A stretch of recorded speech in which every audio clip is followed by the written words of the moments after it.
Gusto mo bang malaman kung compatible kayo ng crush, partner o kaibigan mo? Ito ang sinasabi ng bituin. Ito ay guide po lamang. Love and understanding still matter the most.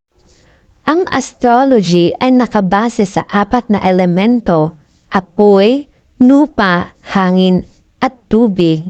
Bawat zodiac sign ay kabilang sa isa sa mga elementong ito na nakakaapekto sa mga katangian nito at sa pagiging tugma sa ibang mga sign. Ang mga fire signs are Aries, Leo, Sagittarius, masigasig at puno ng enerhiya. Mga earth signs naman, Taurus, Virgo, Capricorn, practical at nakatapak sa realidad. Mga air signs naman, Gemini, Libra at Aquarius, mapanuri at magaling makipag-usap. Mga water signs, Cancer, Scorpio, Pisces, emotional at intuitive. Mahalagang maunawaan ang mga elementong ito dahil pwede nilang tukuyin kung gaano kayo kaganap magkatugma. Kadalasan, fire at air ay gumagawa ng dynamic na relasyon, habang ang water at earth ay pwedeng bumuo ng maalagang koneksyon. Aries compatibility o pagkakatugma. Bilang isang fire sign, kilala ang Aries sa pagiging matapang, mapangahas at minsan ay padalos-dalos. Malaki ang pagkakaiba ng kanilang pagkakatugma sa iba pang mga tanda. Ang pinakamahusay o tugma para sa Aries o masasabi nating compatible sila, Leo, parehong fire signs na nagre-resulta sa isang masigla at dynamic na relasyon. Pangalawa, Sagittarius, ang kombinasyong ito ay umuunlad sa pakikipagsapalaran at magkasanib na kasiyahan. Pangatlo, si Gemini, isang air sign na nagpapanatiling intelektual na stimulated at engaged ang Aries. Pinakamasamang tugma naman at hindi sila compatible. Ang una ay ang Cancer. Ang emotional na kalikasan ng Cancer ay maaaring ma-overwhelm ang independenteng Aries. Ang pangalawa naman ay si Capricorn. Ang kanilang mga pagkakaiba sa paraan ng pamumuhay ay maaaring humantong sa hindi pagkakaintindihan. Dito naman tayo kay Taurus. Ang Taurus na isang earth sign ay kilala sa katatagan, pagiging praktikal at katapatan. Pinahahalagahan nila ang seguridad at kaginhawaan sa mga relasyon. Ito naman ay compatible para kay Taurus. Ang una ay si Virgo. Parehong earth signs, parehong mahilig sa praktikalidad at pagiging maaasahan. Pangalawa naman ay si Capricorn. Ang parehong pagpapahalaga sa pagsusumikap at ambisyon ay nagpapatibay ng kanilang relasyon. Pangatlo naman ay si Cancer. Ang maalagang likas ng Cancer ay tumutugma sa pangangailangan ng Taurus ng seguridad. Ito namang mga zodiac sign na ito ay hindi kailanman magiging compatible kay Taurus. Ang una ay si Aquarius. Maaaring makita ng Taurus na masyadong unpredictable at hindi malapit ang Aquarius. Pangalawa naman ay si Leo. Ang hilig ni Leo sa atensyon ay maaaring magtunggali sa nais ng Taurus na maging matatag. Dito naman tayo kay Gemini. Ang Gemini ay isang palatandaan ng air sign na kilala sa pagiging madaling makibagay, mausisa at palakaibigan.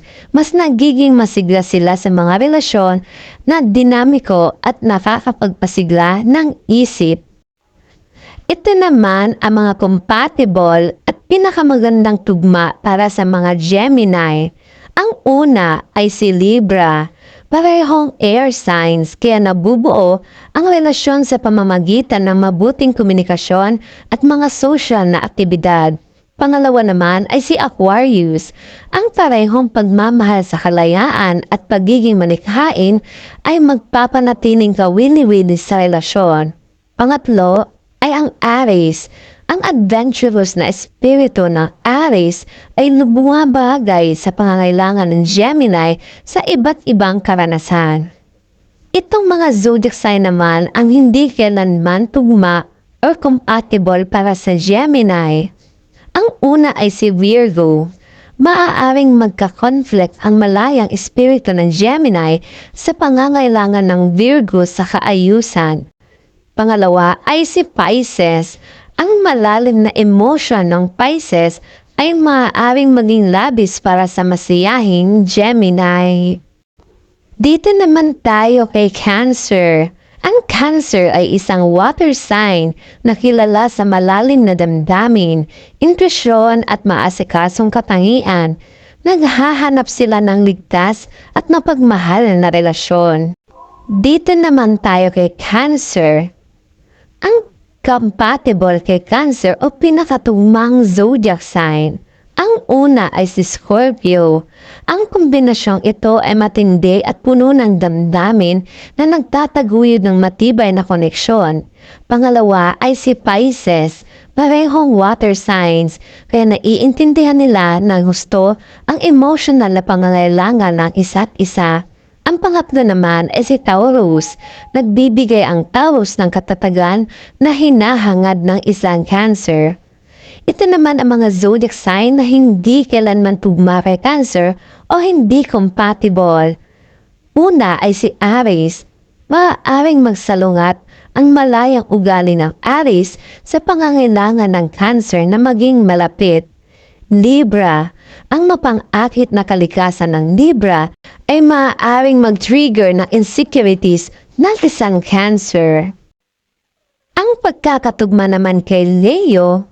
Ang Leo, isang fire sign, ay namumuhay sa atensyon, pagiging malikhain at namumuno. Sila ay masigasing na mga mahiling na naghahanap ng paghanga at katapatan. Ito naman ang mga zodiac sign na napaka-compatible para kay Leo. Una ay si Aries. Ang pagmamahal at enerhiya ng Aries ay swak na swak sa Leo. Pangalawa naman ay si Sagittarius. Ang kanilang parehong hilig sa pakikipagsapalaran at kasiyahan ay napapanatili ng sigla sa relasyon. Pangatlo ay si Gemini. Ang talino at charm ng Gemini ay nagpapatingkad sa dramatikong estilo ni Leo.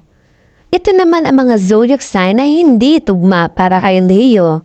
Ang una ay si Taurus. Ang pagiging matigas ang ulo ng Taurus ay maaaring maging sanhi ng pagka-frustrate kay Leo sa kanyang pangangailangan ng kakayahang umangkop.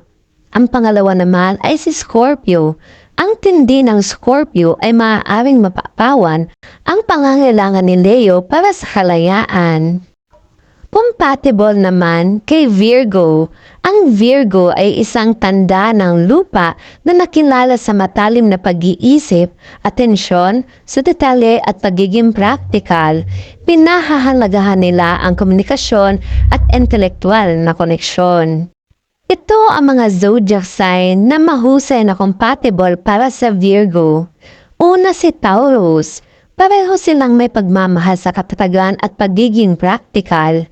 Pangalawa naman ay si Capricorn. Ang kanilang parehong ambisyon at etika sa trabaho ay lumilikha ng matibay na pagsasama. Ang pangatlo naman ay si Cancer.